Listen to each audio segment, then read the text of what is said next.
So I talk about the war in Iran. I protested the war and the action in Iran during Trump's first presidency as well.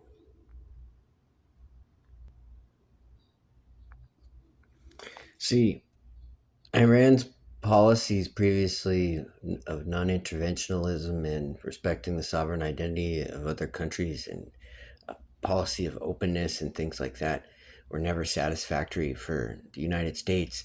Um, the United States kills people for their oil, murders them, and takes their energy resources.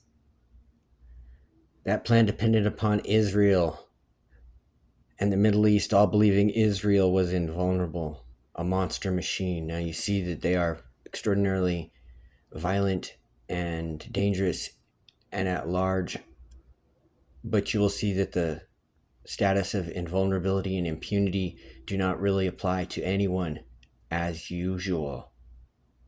So, these superhuman invulnerable creatures that cannot be destroyed still do not exist in my face.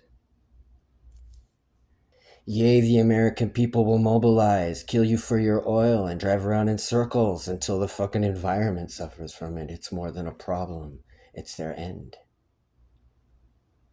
Certainly not the driving itself, but the acquisition of those resources for their military complex and how they mitigate their petro reserves between their commercial access and their military access is probably where a lot of the data about what I'm saying, just plain truth, can be referenced again and again, and in different ways I can explain it to you.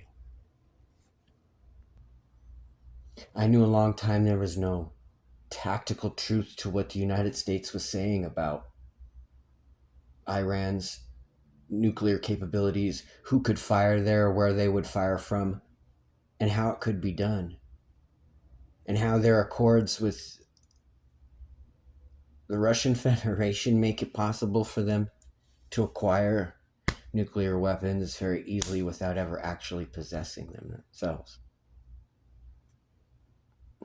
Also, the plain idea that with a little help at the Straits, that they could actually run a tactical campaign without using the atomic visible armor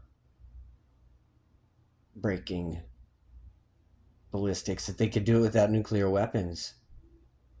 But if they had one, that there would be no way that the United States could win in the Straits of Hormuz. So if there's a nuclear weapon there and they can fire it, then there's no way to win there. They will burn your boats off the water with a nuclear weapon. But if they don't have one, then you can win there. But if the reason that you're there is because you think they have a nuclear weapon, then you can't do what you want to do to be there. So lying to yourselves about these things, and has made things very precarious for our security responsibility, our acquisition for military outposts in the east, Israel. It's like they're ruined. They're ruined. They're ruined. Like I would not know. Like who would know what to do now?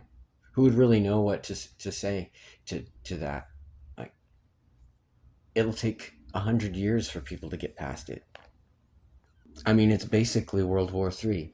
Like if what was agreed upon in World War II is in danger, the line between Palestine and Israel, then it's basically a global conflict between the East and the West. And people here, like, they don't realize it. They believe their own hype, their military's own hype. They believe that their military is so powerful, so strong. If that were the case, how could it be that they're in the situation that they're in? They even lie to themselves. It's like they're compartmentalized, and then therefore counterintelligence and intelligence operatives can take advantage of that. They're not unified. They don't share the common understanding, the common interest, and the common goal. They don't have a morale. They're not a fighting organization. There's some kind of political apparatus that uses intimidation and violence to get what it wants. It's not a military organization which defends its nation and its its countrymen. It's actually completely different by the way you think about it in fundamentals. It would change the whole thing. It would change the whole thing. It's not scary.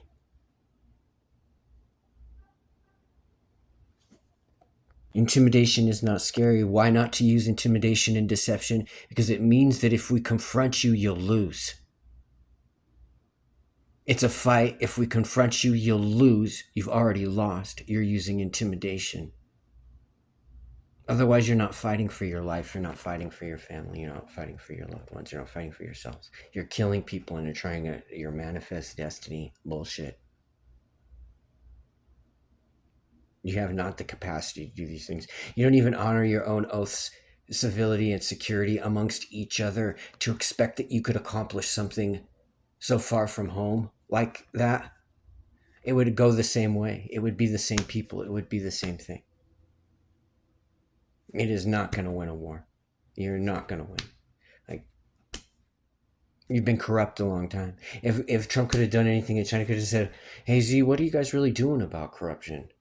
We're looking to move towards a global peace that requires transparency and equity and fairness and openness. Um, that's how the rest of the world is going to succeed. What are you guys, what are you guys doing about it? It's not going to be anything like that. It's going to be the globalists. It's going to be the New World Order, one God, one ruler, one propaganda, 1,000 points of light shit from the West. It's going to be the united one nation united under the United States shadow government military cabal. And like, I know they're arresting themselves among themselves too. Like, that there's jurisdiction to arrest the military gang, which I used to talk about a long time ago, which just uses the military apparatus to smuggle drugs like the CIA did, which still like ruined millions of people's lives, and the extraordinary amount of violence, misery, and terror that was caused by that shit is just like still right there.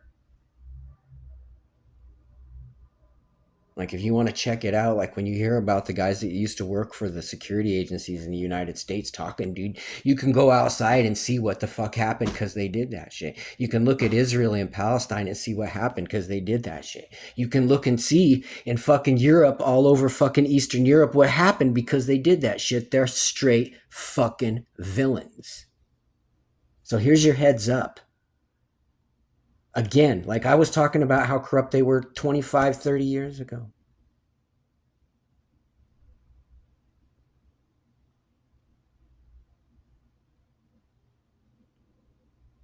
You need to practice more Aikido.